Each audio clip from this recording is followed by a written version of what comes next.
आइए हम श्री कृष्ण की महान भक्त कर्माबाई की कहानी सुनते हैं। कर्माबाई का जन्म राजस्थान के नागौर जिले में जीवन राम के घर हुआ था। कर्माबाई के पिता जीवन राम श्री कृष्ण के अनन्य भक्त थे। वे प्रतिदिन अपने घर में भगवान श्री कृष्ण की पूजा करते और भोग लगाने के बाद ही स्वयं भोजन ग्रहण करते थे। यह उनका नित्य नियम था। एक दिन कार्तिक पूर्णिमा स्नान करने के लिए जीवन राम को पुष्कर जाना था। उनके साथ उनकी पत्नी भी जा रही थी।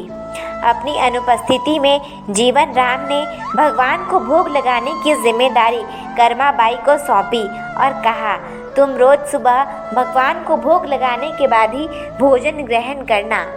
कर्माबाई ने यह जिम्मेदारी स्वीकार कर ली। माँ पिता की तीर्थ यात्रा जाने पर कर्माबाई ने सुबह स्नान कर बाजरे का खिचड़ा बनाया और पूजा के लिए भगवान के मंदिर के पास आ गई। भोग की थाल भगवान के सामने रखकर हाथ जोड़कर कर्माबाई बोली, हे प्रभु, भूख लगे तो आप भोग ग्रहण कर लेना, तब तक मैं घर के और काम कर लेती हूँ। काफ़ी देर के बाद जब भगवान ने भोग ग्रहण नहीं किया तब कर्माबाई को चिंता हुई। उसने सोचा, क्या पता भगवान जी को खिचड़े में स्वाद न आ रहा हो। इसलिए कर्माबाई ने जाकर उसमें घी और गुड़ मिलाया और वहीं बैठ गई। लेकिन फिर भी भगवान ने भोग ग्रहण नहीं किया। तब मायूस होकर कर्माबाई ने कहा, हे प्रभु, आप भोग ग्रहण कर लीजिए। माँ बाबू पुष्कर नहाने गए हैं। आपको भोग लगाने की जिम्मेदारी मुझे दी गई है, इसलिए आपको भोग लगाने के बाद ही मैं भोजन ग्रहण करूंगी। लेकिन फिर भी भगवान ने भोग ग्रहण करना शुरू नहीं किया। सुबह से शाम हो गया पर भगवान ने अभी तक भोग ग्रहण नहीं किया। तब कुछ समय पश्चात कान्हा की काठ की मूर्ति से आवाज़ आई। कान्हा बोले, कर्मा, तुमने पट बंद नहीं किया है तो मैं भोग ग्रहण कैसे करूं? यह सुनकर कर्मा ने तुरंत पट बंद किया। भगवान श्री कृष्ण ने खिचड़े का भोग ग्रहण किया और थाली पूरी खाली हो गई। कर्मा ने पलटकर देखा तो भोग की थाली में भोग बचा ही नहीं था। तब कर्मा बोली, भगवान जी, इतनी सी बात थी तो पहले बता देते, खुद भी भूखे रहे और मुझे भी भूखा रखा। अब कर्माबाई प्रतिदिन भगवान के लिए भोग बनाती है। इसी बीच उसे लगने लगा कि कहीं काम के कारण भगवान के भोग में देरी हो जाती है। तब वह सारा काम छोड़कर भगवान के लिए सबसे पहले भोग बनाती है। कुछ दिनों के बाद कर्माबाई के माता पिता तीर्थ से लौट आए। आते ही पिता ने अपनी पुत्री से पूछा, पुत्री, तुमने किसी भी दिन भगवान को भूखा तो नहीं रखा है? कर्मा बोली, नहीं पिताश्री, मैंने तो भगवान को प्रतिदिन भोग लगाया है। फिर उसकी माँ जब रसोई में गई तो उसने देखा कि गुड़ का मटका पूरा खाली है।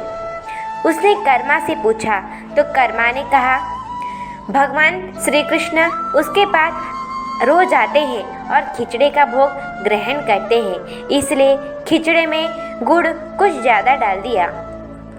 यह सुनकर उसके माता पिता आश्चर्यचकित हो गए। वे जिन ईश्वर के आशीर्वाद हेतु इतनी दूर तीर्थ यात्रा पर गए थे, वे भगवान उनके बेटे के हाथ से उनके घर में खिचड़ा खाते हैं, यह कैसे संभव है? इस पर कर्मा ने कहा, अगर आपको यकीन नहीं है तो कल देख लीजिए, मैं खुद भगवान को भोग लगाऊंगी।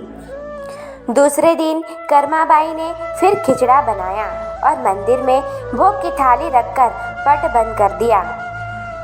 भक्त की पुकार सुनकर भगवान को तो आना ही था और कान्हा खिचड़ा खाने आ गए। जब पट खुला तो जीवन राम और उनकी पत्नी आश्चर्यचकित थे कि भोग की थाली में भोग बचा ही नहीं। जब कर्माबाई के माता पिता नहीं रहे तब वे एक दिन अपने कान्हा की मूर्ति को साथ लेकर तीर्थ यात्रा के लिए निकल पड़ी।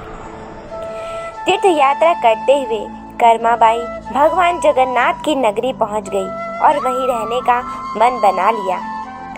वहाँ भी कर्माबाई रोज भगवान को खिचड़े का भोग लगाती और भगवान भी प्रतिदिन उनके भोग को ग्रहण करते। जिस दिन कर्माबाई ने पहली बार जगन्नाथपुरी में खिचड़ा बनाया, उसी दिन एक बालक ने कर्माबाई से भोजन मांगा, तो कर्माबाई ने उस बालक के लिए भी खिचड़ा लगाया।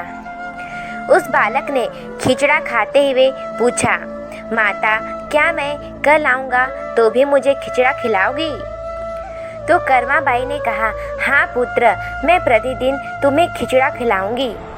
यह सुनकर बालक प्रसन्न हुआ और प्रतिदिन कर्माबाई के पास खिचड़ा खाने आने लगा। एक दिन कर्माबाई के यहाँ एक साधु बाबा आए और कर्माबाई से कहने लगी, हे देवी, आप बहुत धार्मिक महिला हैं, भगवान को प्रतिदिन भोग लगाकर खाती हैं, परंतु इन सब के भी नियम होते हैं। आपको बिना नहाए ऐसा नहीं करना चाहिए। प्रतिदिन नहा धोकर ही भगवान का भोग बनाया करें और लगाया करें।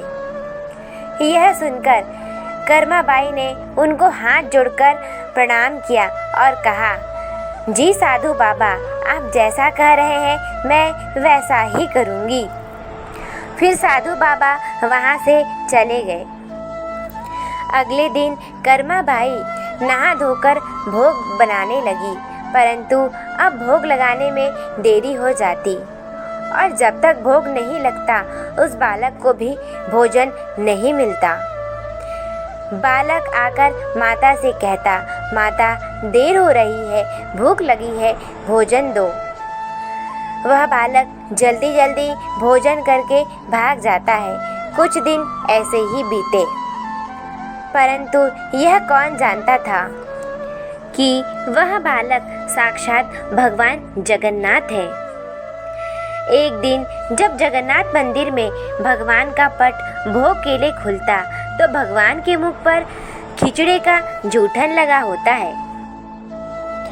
एक दिन पुजारी ने मुस्कुराते हुए मन ही मन कहा, हे प्रभु, आपकी लीला भी अपरंपार है। जाने किस भाग्यवान भक्त के यहाँ आप जाकर प्रतिदिन खिचड़ा खाकर आते हैं, जिससे आपके मुंह में जूठन लगा होता है। फिर सुबह से रात्रि हो गई और रात्रि को पुजारी के स्वप्न में भगवान जगन्नाथ आए और उन्होंने पुजारी से कहा, हे भक्त, तुमने सही पहचाना।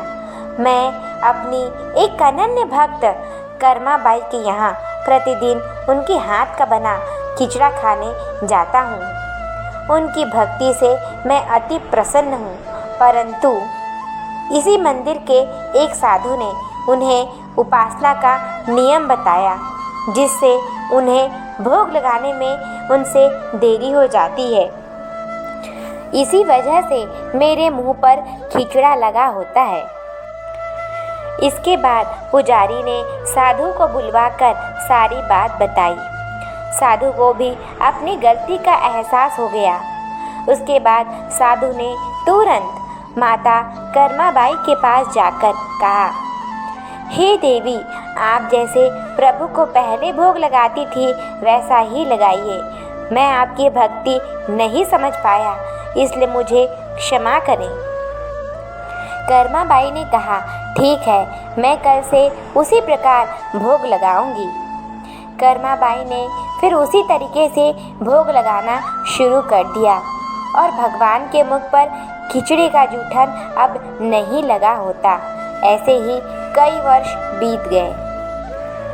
कुछ समय बाद कर्माबाई के प्राण छूट गए और वह इस लोक से चली गई। इसके बाद जब मंदिर के पुजारी ने मंदिर का पट खोला तो देखा कि भगवान की आंखों में आंसू हैं और वह भोग ग्रहण नहीं कर रहे हैं। तब उन्होंने भगवान से कहा, हे प्रभु, ऐसा कौन सा अपराध हुआ हमसे कि आपने भोग ग्रहण नहीं किया है और आपकी आंखों से आंसू बह रहे हैं। यदि हमसे कोई अपराध हुआ है तो हमें क्षमा करें और भोग ग्रहण करें। आपके भक्तजन प्रसाद के लिए प्रतीक्षा कर रहे हैं। यह बात सारी प्रजा तक पहुंच गई और जब यह बात महाराज को पता चली तब महाराज अति शीघ्र मंदिर पहुँचे और वे पुजारी जी से विचार विमर्श करने लगे। फिर उन दोनों ने भगवान के पास हाथ जोड़कर विनती की, हे प्रभु, कृपया हमें बताएं कि इस बात का क्या संदेश है। जब रात को वह सो रहे थे तब भगवान जगन्नाथ पुजारी के सपने में आए और उन्होंने कहा कि मेरी एक अनन्य भक्त थी कर्मा बाई, जो प्रतिदिन मुझे खिचड़ी का भोग लगाती थी, परंतु अब उन्होंने अपने प्राण छोड़ दिए और इस लोक से विदा हो गई। अब मुझे बालक की तरह प्रेम कर कौन खिचड़ा खिलाएगा। उसके बाद राजा ने यह घोषणा कर दी कि अब से भगवान जगन्नाथ को खिचड़ा का भोग लगेगा। इस तरह आज भी भगवान जगन्नाथ को खिचड़ी का भोग लगाया जाता है। तो प्रेम से बोलिए जय जगन्नाथ जी। अगर आप सभी को स्टोरी अच्छी लगी हो तो मेरे YouTube चैनल को लाइक, शेयर एंड सब्सक्राइब कर दीजिएगा। आइए और मेरे साथ प्रेम से कहिए राधे राधे।